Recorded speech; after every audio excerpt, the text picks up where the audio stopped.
Hello everybody, this is Mr. US History, and welcome back to a brand new video.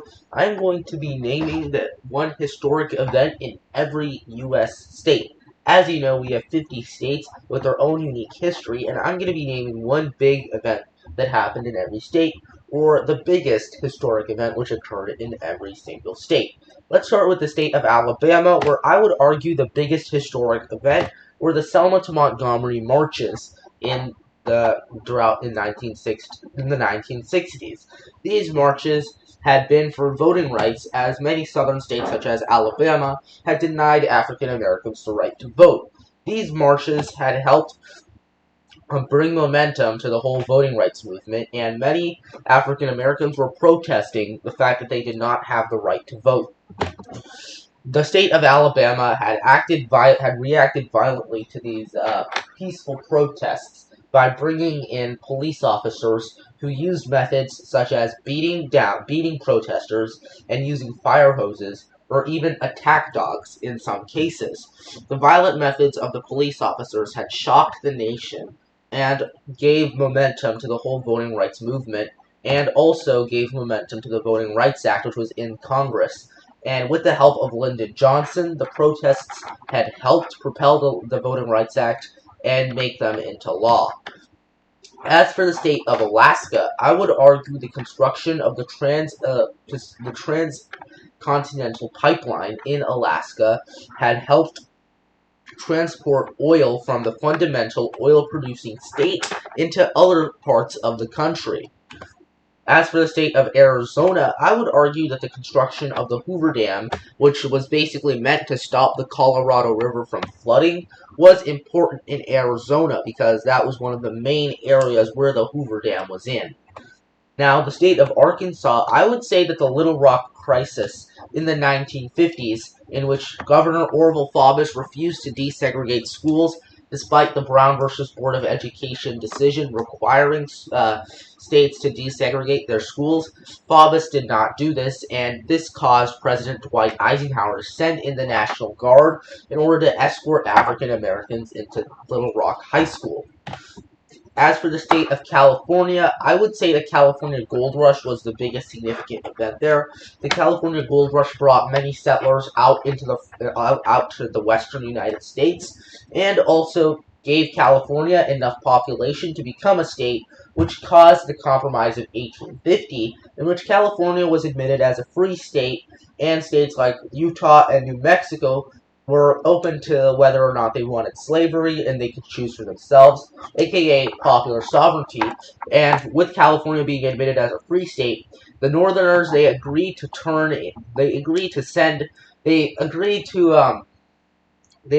for fugitive slaves that they had to send them down south, but no matter what they had to do.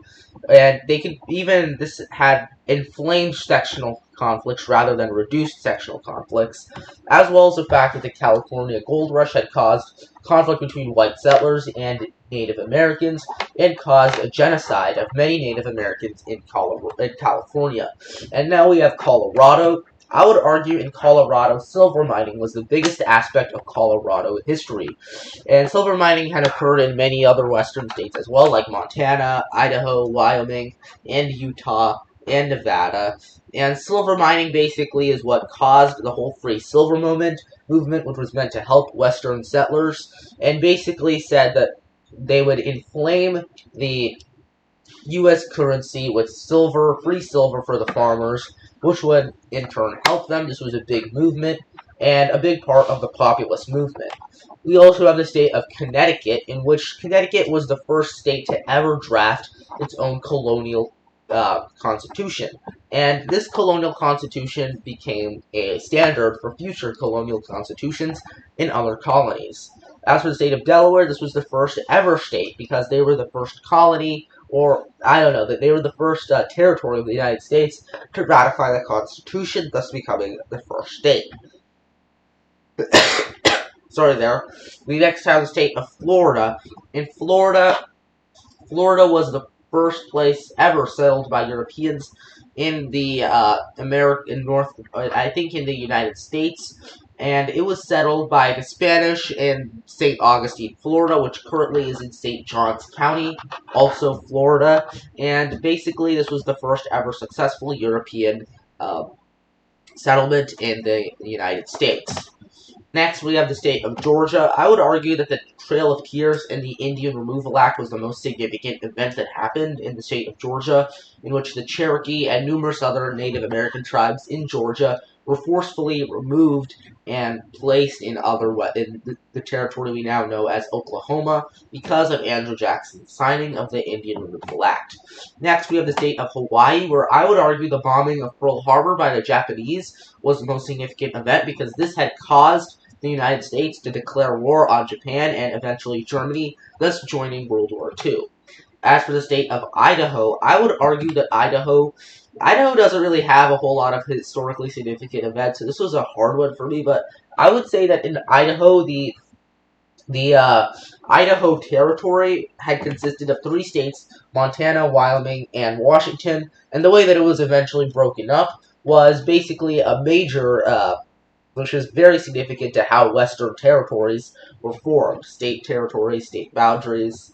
And then we have the state of Illinois, where the Lincoln-Douglas debates had occurred in the 1858 Senate race in Illinois between Stephen Douglas and Abraham Lincoln. They had debated over slavery, popular sovereignty, and other issues at the time. And even though Lincoln had eventually lost the Senate race, it gave him national prominence and enough name recognition to become elected senator from Illinois. Next, we have the state of Indiana, where I would argue the Indiana oil boom, or the Indiana gas boom, however you want to call it, caused many Americans and immigrants from Europe to settle in the area known as the Rust Belt today and the Midwest. Next, we have the state of Iowa, which Iowa also doesn't really have a whole lot of historic events, but I would say that their most historic person was Henry A. Wallace, who was a progressive throughout the 1940s, and he had fought for the progressive agenda at the time, and he had wanted the New Deal, and basically helped push it through Congress when he was vice president. So I would say that's the most historic thing about Iowa. Next, we have the state of Kansas, in which the Bleeding Kansas, Kansas was because of the Kansas-Nebraska Act. Basically, settlers who wanted to settle in Kansas and Nebraska could decide whether they would be free or slave, whether Kansas or Nebraska would be a free or slave state, and this caused many settlers from both the North and South to settle in Kansas to basically make sure that it was either free or slave, and of course it caused violence there between anti-slavery settlers and pro-slavery settlers, and this became known as Bleeding Kansas, and it inflamed sectional conflicts. And you could even argue that the American Civil War had actually begun in Kansas. You could make a strong argument, though, for the Brown versus Board of Education decision, because the school in question, which was desegregating, was Topeka, Kansas. So you could argue that also. As for the state of Kentucky, I would say Kentucky was a major battleground state throughout the American Civil War. Abraham Lincoln was also born in Kentucky, and he said if Kentucky left, then all is lost.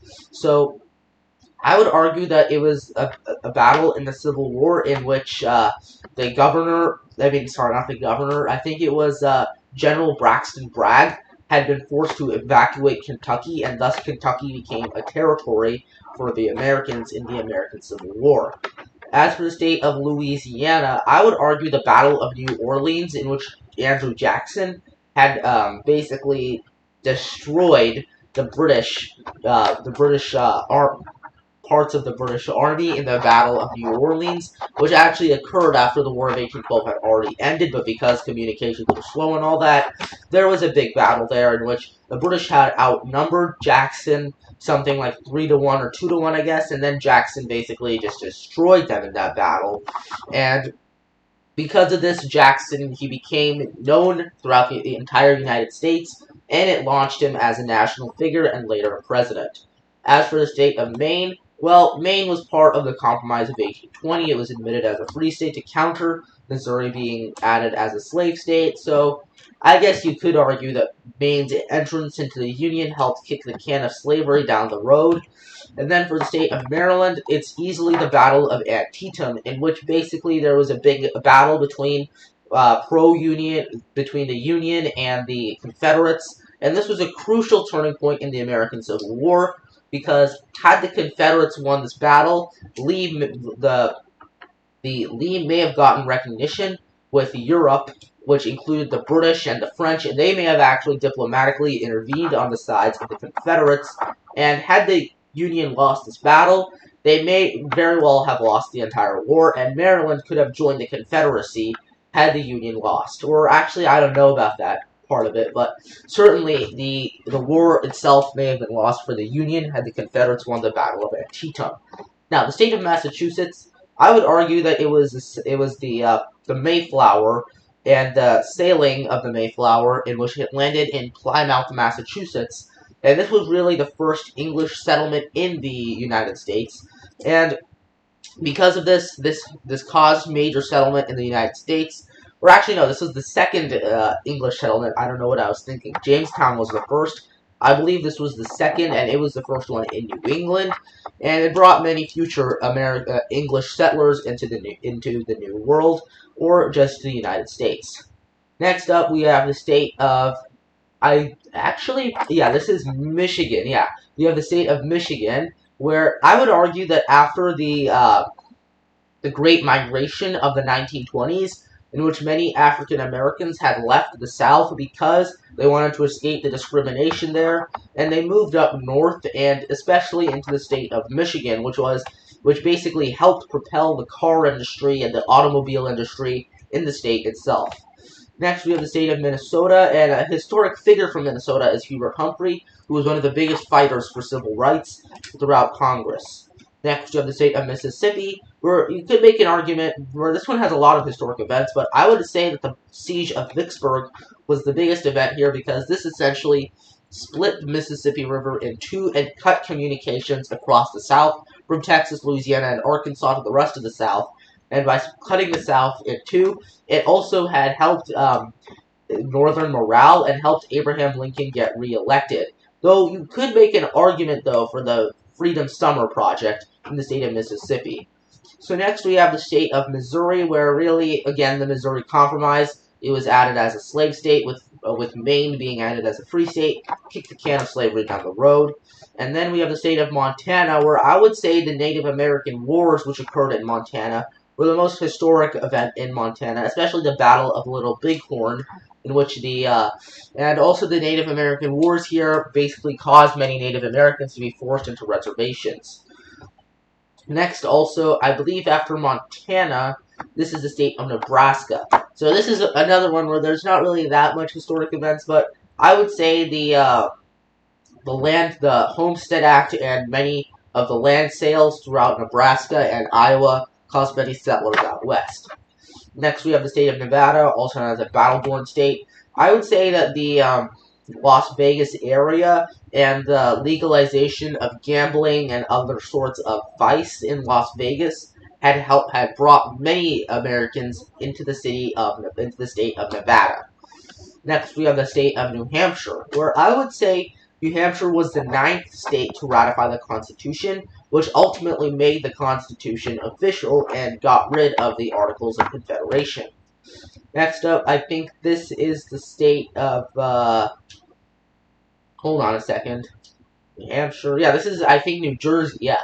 So, New Jersey was a big state throughout the Industrial Revolution, and this is actually where the Industrial Revolution first began in the United States. Next, we have the state of New Mexico. New Mexico was a major site for atomic bomb tests, as well as nuclear weapon tests, and also, yeah. Next, we have the state of New York. New York, I would argue, I would say the island of Staten Island was where many immigrants across many immigrants from Europe, or across the entire world, I guess, later in the 1900s, once immigration was lessened and became not just Western Europeans, had arrived first in Staten Island, and then they just got to go wherever they want, and Staten Island was a key place for immigrants. You could also argue for the Battle of Saratoga, which was a key battle in the American Revolution and basically caused France to side with the Americans. You could argue that also, but I think Staten Island and immigration was more important overall. So next we have the state of North Carolina, where actually the Wright brothers had first tested they actually flew their first plane there, and they piloted the first plane in North Carolina, or I don't know if this was a plane, I think this was an aircraft, yeah. They piloted the first aircraft in the state of North Carolina. Next, we have the state of North Dakota. North Dakota, again, not really that much historic events there, but I would say there was also an oil boom in North Dakota in the late 2000s, which helped North Dakota become one of the best states economically throughout the United States, especially even in the Great Recession. Next, the state of Ohio. Ohio was a big state for factories. There were many factories in the state of Ohio, and especially coal mining and steel mills were very popular in Ohio, and basically had propelled the industry down in Ohio. So, as for the state of Oklahoma, I would say Oklahoma's most historic event was the Dawes Act, which basically distributed and divided Native American tribes and gave them out to white settlers and hoped to assimilate Native Americans and pretty much just made the Oklahoma Territory become an area for white settlers and basically cost the Native Americans even more land. Then the state of Oregon. I would say the whole Oregon conflict between the British and the United States, the whole dispute over Oregon Territory was the most historic event there. As for the state of Pennsylvania, this is a big state. I would say the signing of the Declaration of Independence, which occurred in Independence Hall, was the biggest event in the state of Pennsylvania.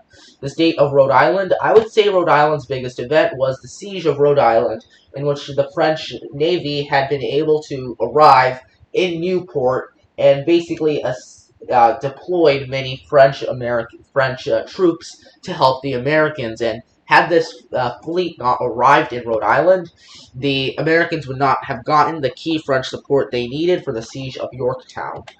As for the state of South Carolina, this is another big one. I would say the South Carolina's secession from the United States during the 1860, right after Abraham Lincoln was elected, and the later bombardment of Fort Sumter was a major cause of the American Civil War. Then the state of South Dakota. South Dakota, the construction of Mount Rushmore, which was one of the biggest tourist destinations in the entire state, and even one of the biggest tourist destinations across the entire United States, I guess, because of Mount Rushmore. And then the state of Tennessee, I would argue it was the campaign over Vicksburg between General Grant and General Braggs that had been the most historic event in Tennessee. This was a key battle, and General Sherman, after the siege of Vicksburg, General Sherman was able to access the Deep South and begin his siege in Atlanta. The state of Texas, I would argue that it was the Texas Revolution during the 1840s, in which Texas became its own independent country that eventually became a very big national topic and helped propel James Polk into the presidency. The state of Utah. Utah, I would argue it was the proposed state of desert, which was basically this big Mormon state that many settlers in Utah territory, they wanted this big state for all the Mormons, but eventually Congress had shut it down and just limited it to Utah, which basically contained Mormonism in Utah.